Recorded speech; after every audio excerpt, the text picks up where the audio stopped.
चलिए केमिस्ट्री की पहली यूनिट 11th क्लास की स्टार्ट करते हैं, जिसे बोलते हैं हम लोग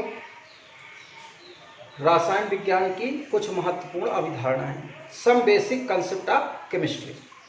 इसमें आप लोग पहले डिफिनीशन पढ़ते हैं, पहले विज्ञान की परिभाषा, फिर रसायन विज्ञान की परिभाषा, definition of science and chemistry. सब पढ़ने की आवश्यकता नहीं है, लेकिन एक चर्चा देख लीजिए। विज्ञान की परिभाषा तो आप लोग पढ़े हैं।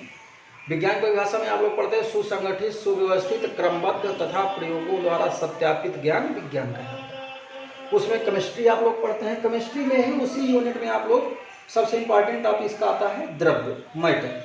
तो मैटर को स्टार्ट करते हैं। मैटर क्या है?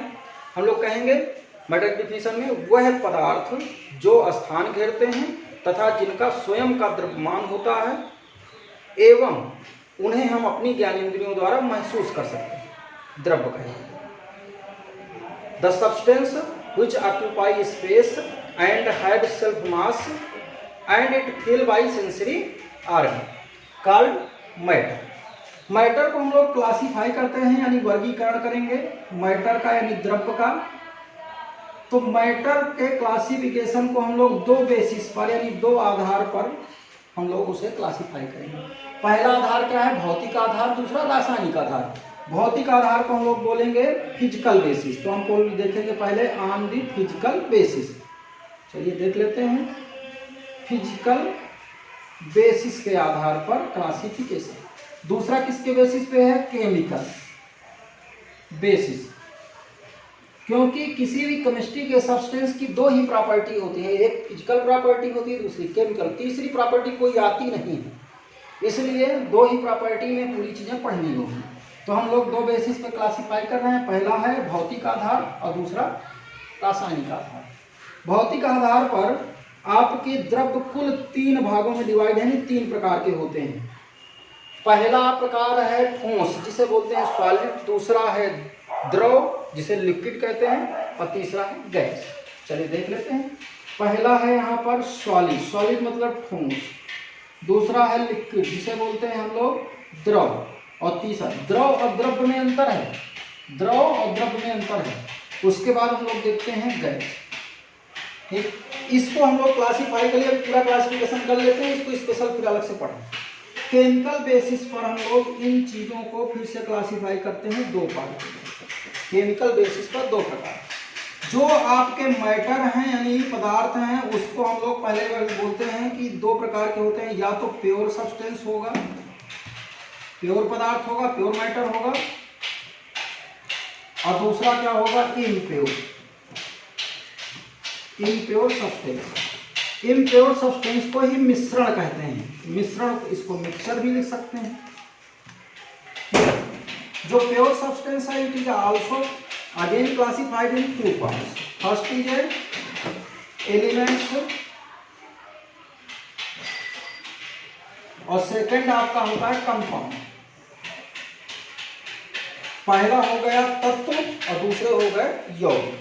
ठीक, अब इनको फिर से क्लासीफाई करना है, जो कि यहाँ नहीं आएगा, तो आगे देख लेते हैं। तो एलिमेंट्स को फिर से क्लासीफाई करते हैं और तीन पार्टों में क्लासीफाई हो जाएगा। पहला है आपका, देखिए दो एलिमेंट है, पूरे पढ़ाए जाते हैं, वो तीन प्रकार के ही पढ़ाए जाते हैं। पहला आपका धातु होता है, दूसरा अधातु होता है, और तीसरा क्या है आपका? उपधातु। तो पहला हम लोग पढ़ेंगे यहाँ पर मेटल, मेटल मतलब धातु। दूसरा अधातु मतलब नॉन मेटल, नॉन मेटल। तीसरा आपने पढ़ा उपधातु, उपधातु को क्या बोलते हैं? Metalloid, metalloid. ठीक, तो अब यहाँ से हम लोग जब क्लासीफाई कर लेंगे, तो ये क्लासिफिकेशन तो हो गया किसका? आपका एलिमेंट का। दूसरा कौन बचा? कंपाउंड। चलिए कंपाउंड का क्लासिफिकेशन, यानी यौगिक का क्लासिफिकेशन करते हैं। तो यौगिक भी आपके दो प्रकार के ही होंगे, क्योंकि सब्सटेंस आपके दो प्रकार के होंगे। या तो कार्बन के अलावा दूसरे कंपाउंड एलिमेंट से मिलकर बने होंगे, या तो कार्बन के एलिमेंट से मिलकर बने होंगे। तो देखते हैं, पहला जब अदर देन कार्बन वाले होंगे, कार्बन के अलावा भी दूसरे हों, that is inorganic compound. Inorganic अकार्बनिक यौगिक, इनऑर्गेनिक कंपाउंड। दूसरे आपके कौन से हैं? ऑर्गेनिक कंपाउंड यानी कार्बनिक यौगिक। पहला हो गया इनऑर्गेनिक और दूसरा ऑर्गेनिक। ठीक, मिक्सचर को भी क्लासीफाई कर लेते हैं। मिक्सचर को क्लासीफाई करोगे दो पार्टों में क्लासीफाई हो जाएगा। मिक्सचर दो प्रकार का होगा, पहला है आपका होमोजीनियस और दूसरा हेट्रोजीनियस। होमो मतलब सम, समांगी मिश्रण और विषमांगी मिश्रण। होमोजीनियस और दूसरा क्या है? हेटेरोजीनियस। ठीक है, एक बार रिवाइज करते हैं फटाक से। ठीक, आप लोग केमिस्ट्री आर के सिंह सर से पढ़ रहे हो, देखते हैं। द्रव्य हम लोगों ने कहा वह पदार्थ जो स्थान घेरते हैं तथा जिनका स्वयं का द्रव्यमान होता है एवं ज्ञानेंद्रियों द्वारा उन्हें महसूस किया जा सकता है, क्या कहलाते हैं? द्रव्य कहलाते हैं। द्रव्य को हम लोगों ने दो आधार पर डिवाइड किया, पहला भौतिक आधार, दूसरा रासायनिक आधार। भौतिक आधार पर यानी फिजिकल बेसिस पर द्रव्य को तीन वर्गों में बांट दिया गया है। पहला है आपका ठोस यानी सॉलिड, दूसरा है द्रव यानी लिक्विड और तीसरा है गैस यानी गैस। गैस को गैस ही बोलते हैं। जो केमिकल बेसिस है ये लिखा हुआ है रासायनिक आधार पर। रासायनिक आधार पर द्रव्य कितने प्रकार के बांटे गए हैं? दो प्रकार के। पहला है शुद्ध पदार्थ और दूसरा है अशुद्ध पदार्थ। प्योर सब्सटेंस और इम्प्योर सब्सटेंस। प्योर सब्सटेंस को फिर से दो भागों में डिवाइड कर दिया आपने। पहला है तत्व यानी एलिमेंट्स, दूसरा है कंपाउंड यानी यौगिक।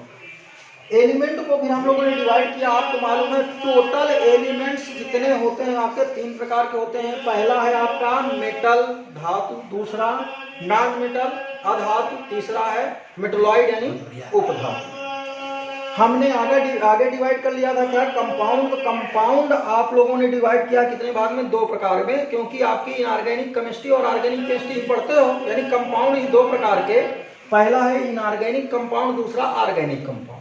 ठीक, चलिए आते हैं इम्प्योर सब्सटेंस बचा हुआ। इम्प्योर सब्सटेंस के लिए हम लोग मिक्सचर टर्म देते हैं। मिक्सचर भी दो प्रकार का हो सकता है, एक होमोजीनियस यानी समांगी मिश्रण, दूसरा आपका हेट्रोजीनियस यानी विषमांगी मिश्रण।